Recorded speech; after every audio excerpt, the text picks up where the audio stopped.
Are you coming to the US as an international student with an F1 student visa? Do you wonder if you can work legally with your F1 student visa to make a little living for yourself? Can you work on campus or off campus? Hi everyone, this is Ping. Welcome back to my channel.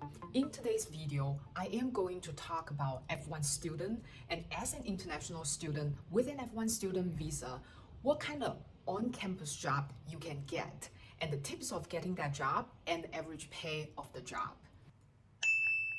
F1 student visa is Is an academic student that the visa allows you to enter the U.S. as a full-time student at an accredited college, university, seminary, conservatory, academic high school, elementary school, or other academic institution, or in a language training program. You must be enrolled in a program or course of study that accumulates in a degree, diploma, or certificate, and your school must be authorized by the U.S. government and accept international students. That is a long explanation. So basically, this visa is accredited to a person coming to the US for a full-time study in an academic degree. Before we started to talk about the type of job that you can get on campus, let's get a few very basic concepts clear.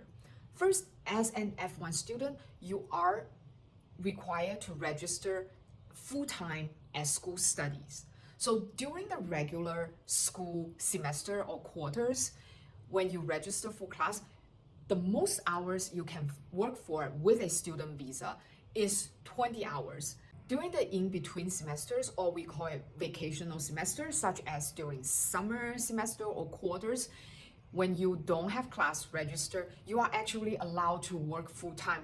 The third concept I want to mention here is that you are not tied to only allow working for one job. As long as you're working not more than 20 hours, you can have multiple on-campus jobs. Another part of the important thing is your activities of employment on campus will be monitored by the Department of Student Officials. So typically they will be in some sort of form of an office of international student. I will highly recommend you to familiarize the organization. The last point is the time of starting and ending of your on-campus job. Actually, you are allowed to start to work as much as 30 days before your program's starting day. However, the end date is the same as your program's end date. Now it's time to talk about what kind of on-campus job you can get.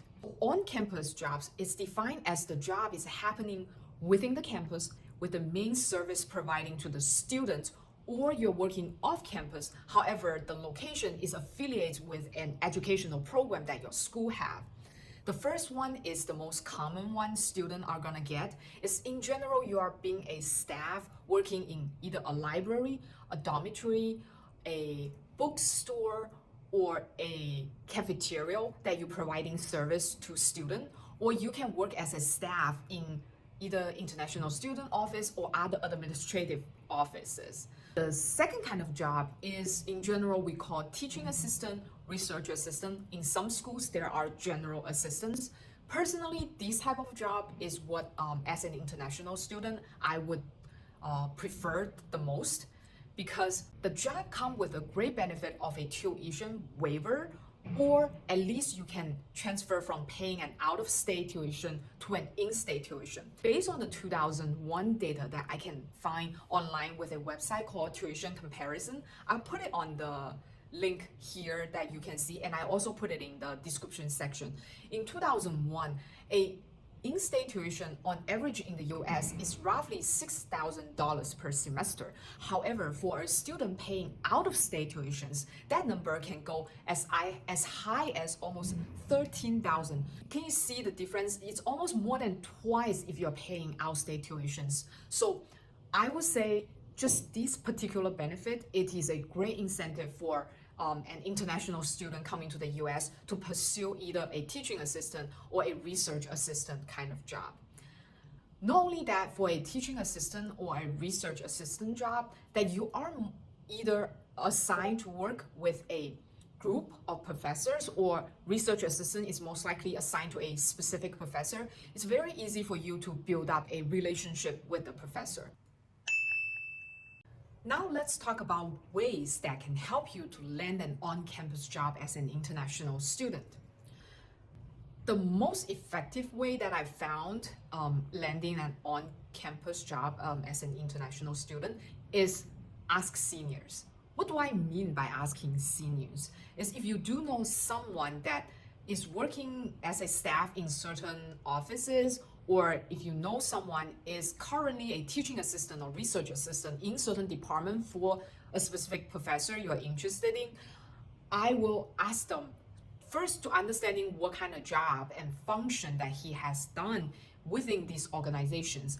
And second, I will ask them that if they can refer you to either the job that he's working on, the department, or the professor that he's working for. Because as an international student coming into the US, it's very likely that you doesn't have a lot of experience and you don't have a lot of connections. In order for you to build a trust with a person who are willing to hire you, you almost need an endorsement. And that endorsement is going to come from a person who either has worked or are still working in that department, that office, or with that professor. So their word is going to weigh more. And once you ask them for a referral, I will also very politely ask them if they can introduce me to the person either hiring or the professor who they're working for, to see if you can have a face-to-face conversation with them between you and the professor. In this case, you can directly talk to the hiring person, show that you are interested, and also understand if you are going to work with this person or work for this person, will they work out well? The second way that is quite effective of landing an on-campus job is to offering a skill set a department, office, or a professor need. Take COVID time as an example. A lot of professor actually has transitioned from in-person class to virtual teaching. In this case, if you are a very good video editors or you're very good on streaming service, you can offer help to a specific professor or even to a department and say, hey, I'm very good at facilitating an online class, or I'm very good at video editing. I can help you to edit your virtual class videos. These will be a great help for the professor. And trust me, because the professor has so much work in their hand, editing videos and the tedious work of putting the online streaming, it might be the least thing that they wanted to do. They wanted to more focus on research and focus on teaching the students. If you could take over this administrative work of editing videos, help them host the online virtual portal, or help them to put up the online class and manage the streaming, I believe that's a great edge that you can have. The third way is don't be shy. Leverage on the resource of the professor that you know or have worked with. A very good example here was when I was first in the US, my first year study as a graduate student, I had a research assistant job, which was great for a specific professor. However, the second year comes, his funding has some issues, so I has to be dropped out from the research assistant job. That means I have to pay the full tuition for the second year of my study there, and I will lose my stipend at the time too. So I went ahead and talked to some other professors that he had worked with and I also have interaction with. I basically just go and ask them saying, is the department needs a teaching assistant, or does this specific professor needs a research assistant? I am very happy to be part of the help.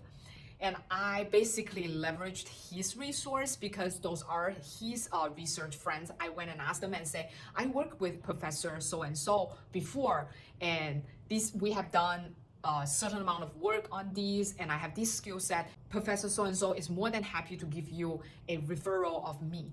So that's how I landed my second job as a teaching assistant in the economics department.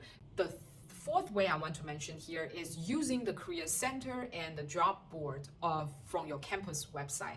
However, I found this way not as effective as the previous three ways that I have mentioned. You can use the service, but I highly encourage you to be actively seeking for a connection through a referral or leveraging the resource that your professor has. Let's talk about the pay you're gonna get working on campus job.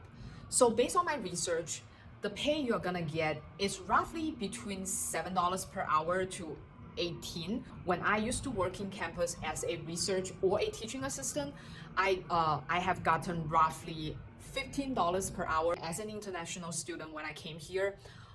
When I first worked 10 hours per week, $15 per hour, that was $600 per month. That actually helped me with my rent and also my food costs, so that my parents doesn't have to send me money to support all the living expenses that I have here.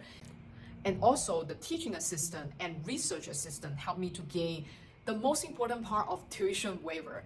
That's the main reason why I was able to come to the US, because I can't just bankrupt my parents to come to US for study. That would make no sense. So I was very appreciative for the kind of job that I have gotten on campus. The last thing I want to mention here is you are allowed to work as much as 20 hours per week. Fully utilize this 20-hour employment allowance. There are two things I want to mention here for international students finding an on-campus job. The first thing is, don't be discouraged. I know seeking for an on-campus job is a very hard process. You are a person coming from a different country. Not only do you have to settle down and adjust to a different culture, and now you have to find a job opportunity. And plus, there is a rule that an international student on-campus job cannot displace of a US citizen or permanent resident. Second, maintain a good relationship and communication with the designated student official. If you are not sure the job is legal or illegal, go ask them. If you're not sure about the hour add up, go ask them. If you need paperwork, proofs, reference, go ask them. They are great help for you to maintain a legal F1 student status in the US. They even provide you help after graduation. One great example was 2-3 years ago when I was approaching the end of my green card application process. I was required by submitting a copy of all the EADs that I have applied. When I was in school, I applied the OPT that comes with the EAD card. I totally lost a copy of it. But when I emailed my international student office, they emailed me back within days and provided me the information. I was very amazed and grateful for that. At the very end, I just want to wish you the best luck of landing an on-campus job as an F1 student. The best time of doing it was always yesterday, but the second best time is always now. See you in my next video. Bye.